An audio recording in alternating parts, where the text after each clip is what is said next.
साथियों नमस्कार। संस्कृत के इस कालांश में पुनः आप सबका हार्दिक स्वागत। मित्रों, आज मैं आपके साथ में एक सूत्र है जिसकी हमने पिछले कालांश में भी चर्चा की थी, उस सूत्र को मैं पुनः समझा रहा हूं और एक वार्तिक भी आएगा, वार्तिक को भी स्पष्ट करूंगा। आइए देखते हैं सूत्र। गति बुद्धि प्रत्यवसानार्थक शब्द कर्म अकर्मकाणाम अणिकर्ता सैणौ। इस सूत्र को देखते हैं। यह सूत्र कह रहा है कि गत्यर्थक धातुएं, जैसे गम धातु है, इण धातु है जाना अर्थ में। बुद्ध्यर्थक है, बुद्ध्यर्थक सामान्य ज्ञान अर्थ वाली ज्ञा धातु है, जैसे विद धातु है। प्रत्यवसान, प्रत्यवसान अर्थात भक्षण अर्थ वाली भुज आदि धातुएं। शब्द कर्मक, शब्द ही जिसका कर्म है, ऐसी शब्द कर्मक धातुएं।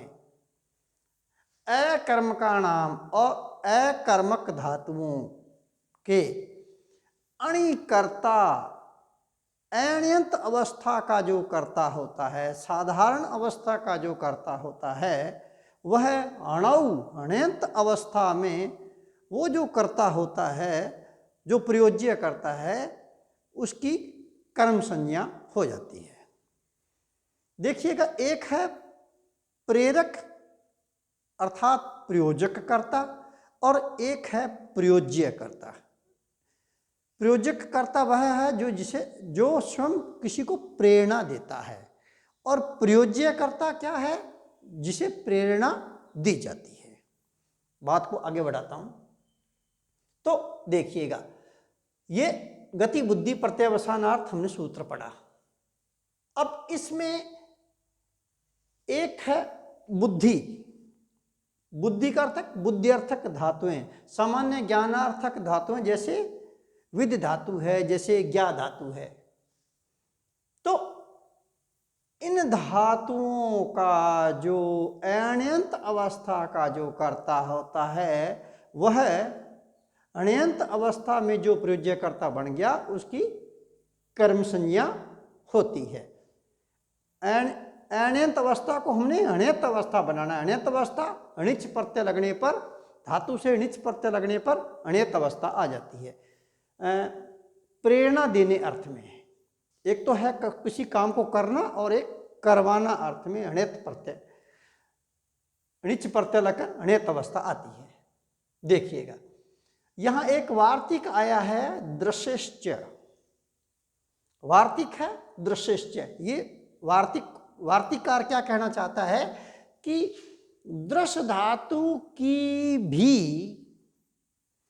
अण्यंत अवस्था के कर्ता की, दृश्य धातु का यदि वाक्य में प्रयोग हो तो जो अण्यंत अवस्था का जो कर्ता होता है, उस कर्ता की अण्यंत अवस्था में णिच प्रत्यय लगने पर जो धातु का वाक्य में प्रयोग होगा, जब अण्यंत अवस्था आएगी तो उसकी भी कर्म संज्ञा हो जाती है। अब बात आती है, जब सूत्र में बुद्धि अर्थक धातुएं दे दिया, तो बुद्धि अर्थक धातुओं का अभिप्राय होता है सामान्य ज्ञानार्थक धातुएं, जैसे विद धातु है, ज्ञा धातु है, जानना अर्थ में। ठीक है, तो गति बुद्धि सूत्र से ग्रहित जो बुद्धि से सामान्य ज्ञान, जानना मात्र को प्रकट करने वाली धातुओं, जैसे बुद्ध है, ज्ञा है, विद आदि ज्ञानार्थक धातुओं का ही ग्रहण होता है। और ज्ञान विशेषार्थक जो जैसे धातुएं हैं, जिनसे विशेष ज्ञान की प्राप्ति होती है, जैसे शमरी धातु है, स्मरण करना अर्थ में है, जैसे घ्रा धातु सूंघना अर्थ में है ना, घ्राणज।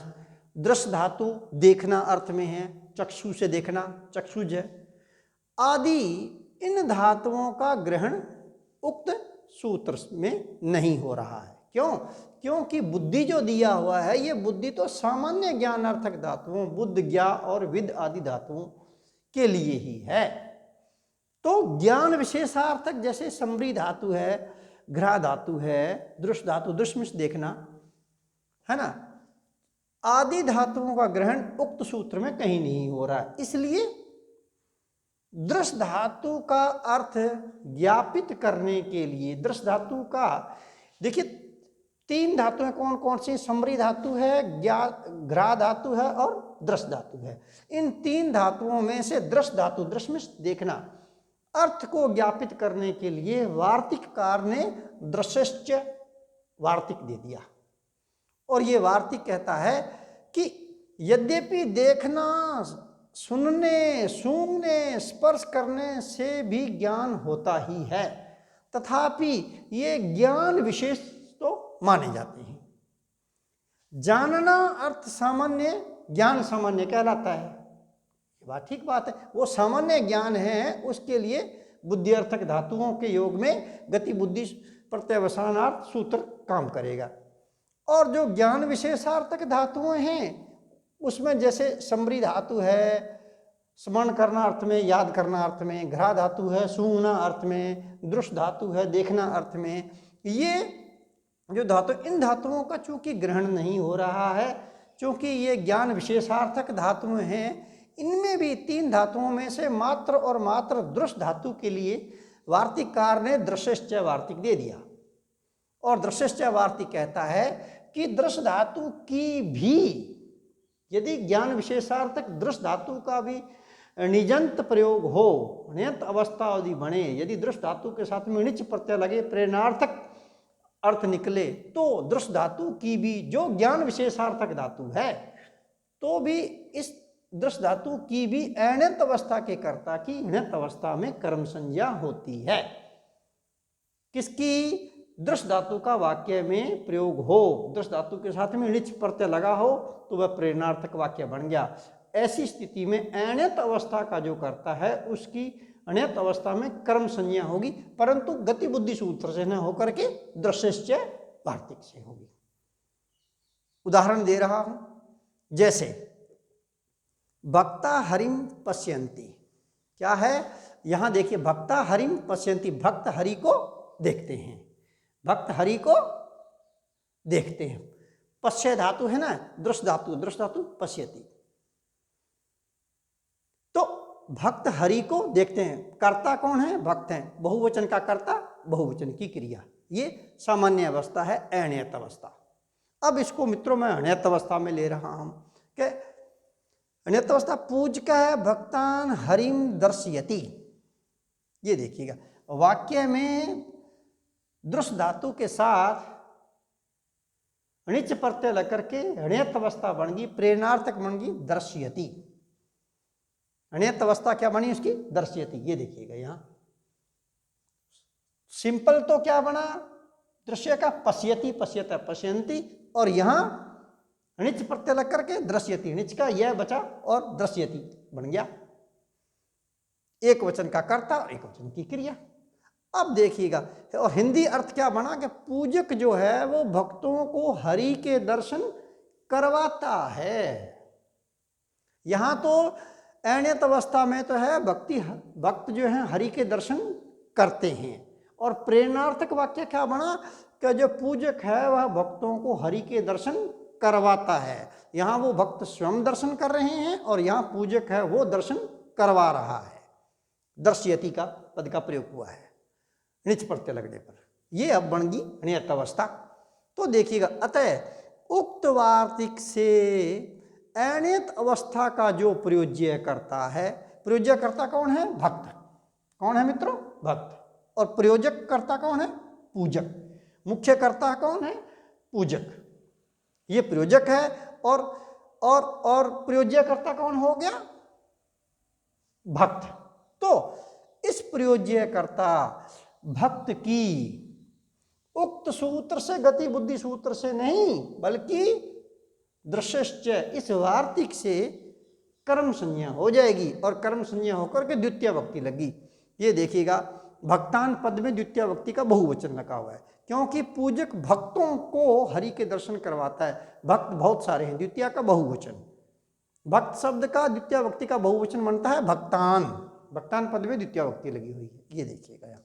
और वार्तिक कौन सा काम कर रहा है? दृश्यश्च। इस वार्तिक द्वारा वक्तांत पद में द्वितीय वक्ति आई हुई है, ध्यान रहे आपको इस बात का, न कि गति बुद्धि प्रत्यवसानार्थ सूत्र से। क्यों? क्योंकि गति बुद्धि इस सूत्र में आया, जो बुद्धि है वो बुद्धि से तो सामान्य ज्ञान मात्र को प्रकट करने वाली धातुएं आती हैं, जैसे बुद्ध धातु है, ज्ञा धातु है, विद धातु। परंतु ज्ञान विशेषार्थक जैसे धातुएं, जैसे समरी धातु, घ्रा धातु, दृश्य आदि धातुओं से ये जो धातु हैं, इनका इस सूत्र में कहीं भी बुद्धि अर्थक धातुओं में ग्रहण नहीं हो रहा है। इसके लिए वार्तिकार ने अलग से, वो भी वो मात्र और मात्र किस धातु का बता रहा है वार्तिकार? दृश्य धातु का बता रहा है, दृश्यश्च वार्तिक। ये तो हो गया मित्रों ये बात। अब देखिएगा, ज्ञान विशेषार्थक 3 धातुएं कौन कौन सी दी बता रहे हैं? समरी धातु, घ्रा धातु और दृश्य धातु। दृश्य धातु का तो दृश्यश्च वार्तिकार ने वार्तिक दे दिया। इसके अलावा समरी और घ्रा धातुओं के लिए जो ज्ञान विशेषार्थक धातुएं हैं, इनके लिए वार्तिककार ने कहीं भी कोई वार्तिक नहीं दिया हुआ है। जब वार्तिककार ने कोई वार्तिक नहीं दिया हुआ है, गति बुद्धि प्रत्यवसानार्थ सूत्र उसमें कार्य नहीं करेगा, क्योंकि ज्ञान विशेषार्थक धातुएं हैं। वार्तिककार ने इनके लिए कोई अलग से वार्तिक दिया नहीं है, तो फिर इसका मतलब ये न ये वार्तिक काम करेगा और न ये गति बुद्धि ये सूत्र काम करेगा। तो फिर क्या होगा, आइए देखते हैं। तो शेष बची हुई ज्ञान विशेष अर्थ वाली समरी, समरी में स्मरण करना, याद करना, और घ्रा में सूंघना, घ्रा में सूंघना धातुओं के लिए अलग से वार्तिककार ने कोई वार्तिक नहीं दिया। अतः प्रयोज्य कर्ता की अब कर्म संज्ञा नहीं होगी यदि वाक्य में दोनों धातुओं का निजंत प्रयोग हो। कौन कौन सी का? समरी का और घ्रा का। तो ये न ये वार्तिक काम करेगा न गति बुद्धि सूत्र काम करेगा। तो फिर अतः प्रयोज्य कर्ता की कर्म संज्ञा नहीं होगी इन दोनों धातुओं का वाक्य में प्रयोग होने पर। तो फिर वहां कर्तृकर्ण्यो तृतीया ये सूत्र काम करेगा, क्योंकि मुख्य कर्ता बताऊंगा मैं अभी आपको। उदाहरण है एक, देवदत्त है स्मृति, देवदत्त याद करता है, देवदत्त याद करता, या देवदत्त है जिग्रति, देवदत्त सूंघता है, देवदत्त सूंघता है, और देवदत्त स्मृति, देवदत्त याद करता है। देवदत्त स्वयं याद करता है और देवदत्त स्वयं ही सूंघता है। ये साधारण अवस्था है, अनियत अवस्था है। अब इसको मित्रों मैं अनियत अवस्था में लेकर बता रहा हूँ। अनियत अवस्था कब बनेगी? जब धातुओं के साथ में णिच प्रत्यय लग गया। णिच में से भी यह देखिएगा, स्मृति धातु है ना, समरी धातु से लट लकार प्रथम पुरुष एक वचन स्मृति, और इस स्मृति का यहां बना है स्मार्यति। णिच के ई का ये जुड़ गया और क्या बन गया? स्मार्यति। क्या बना मित्रों? याद करवाता है। इस अर्थ में यहां तो देवदत्त स्वयं याद कर रहा है और यहां याद उसे करवाया जा रहा है, प्रेरित किया जा रहा है। इसी प्रकार से जिग्रति, घ्रा धातु लट लकार प्रथम पुरुष एक वचन जिग्रति, और णिच प्रत्यय लगकर प्रेरणार्थक वाक्य क्या बनता है? घ्राप्यति। घ्राप्य जिग्रति का क्या बना? णिच का यह जुड़ करके घ्राप्यति। घ्राप्यति में सूंघाता है। यहां तो देवदत्त स्वयं सूंघ रहा है, स्वयं याद कर रहा है। ये अनियत अवस्था का वाक्य है। और अनियत अवस्था में मित्रों क्या बना कि देवदत्त है स्मार्यति, है ना, देवदत्त ये है प्रयोज्य कर्ता, और ये स्मार्यति ये णिच प्रत्यय लगने पर अनियत अवस्था आ गई। ये स्मार्यति पद बना, स्मृति को स्मार्यति हो गया, जिग्रति को घ्राप्यति हो गया, और वाक्य क्या बन गया? क्योंकि ये न गति बुद्धि सूत्र काम कर रहा है न दृश्यश्च वार्तिक काम कर रहा है, तो कर्तृकर्ण्यो तृतीया सूत्र से, कौन से? कर्तृकर्ण्यो तृतीया सूत्र से तृतीया भक्ति लगी प्रयोज्य कर्ता की। प्रयोज्य कर्ता की अब कर्म संज्ञा नहीं होगी अनियत अवस्था में, तो कर्म संज्ञा ने होकर के कर्तृकर्ण्यो तृतीया इस सूत्र द्वारा कौन सी भक्ति लग जाएगी? तृतीया भक्ति लगी। क्योंकि मुख्य कर्ता कौन है? यहाँ कृष्ण है, ये प्रधान है। प्रधानकर्ता, प्रधान जैसा कर्ता वैसी क्रिया, ठीक है ना। तो वाक्य बना कृष्ण है देवदत्तेन स्मारयति। अब ये देखिएगा यहां कर्म संज्ञा नहीं हुई, प्रधानकर्ता कृष्ण है, ये अनुक्त कर्ता है ना। तो अनुक्त कर्ता में कर्तृकर्णयोः तृतीया सूत्र से तृतीया भक्ति होती है। तो ये देखिए देवदत्तेन पद में तृतीया भक्ति लगी हुई है। यहाँ देखिए कृष्ण देवदत्तेन घ्रापयति, कृष्ण देवदत्त से सुंघवाता है, और कृष्ण देवदत्तेन स्मारयति, कृष्ण देवदत्त से याद करवाता है। यहाँ देवदत्त स्वयं याद कर रहा है और यहाँ कृष्ण उसको प्रेरित कर रहा है। किसके लिए? याद करने के लिए प्रेरित करता है। यहाँ कृष्ण देवदत्त को सूंघने के लिए प्रेरित कर रहा है, ठीक है ना मित्रों। तो ये है गति बुद्धि सूत्र का अर्थ स्पष्ट हो गया। वार्तिकार में दृश्यश्च, इस वार्तिक में मात्र और मात्र दृश्य धातु के लिए बताया गया है, जबकि ज्ञान विशेषार्थक कौन कौन सी धातुएं हैं? स्मृ, घ्रा और दृश्य। स्मृ धातु जो है ये स्मृ धातु है स्मरण करना अर्थ में, घ्रा सूंघना अर्थ में, और दृश्य देखना अर्थ में। और इसमें दृश्य धातु के लिए दृश्यश्च वार्तिक दे दिया गया, परंतु स्मृ और घ्रा धातु के लिए कहीं भी कोई वार्तिक नहीं दिया है। और इस सूत्र से तो इसके साथ में ये क्रम संज्ञा होगी नहीं प्रयोज्यकर्ता की, और न दृश्यश्च वार्तिक काम करेगा। तो फिर कर्तृकर्णयोश्च तृतीया, इस सूत्र द्वारा इन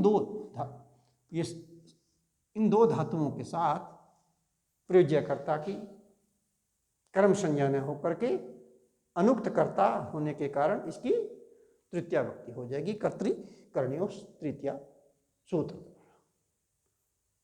अगले कालांश में मैं आपके साथ में पुनः इसी सूत्र से संबंधित नया वार्तिक लेकर के पुनः मिलता हूँ। जय हिंद।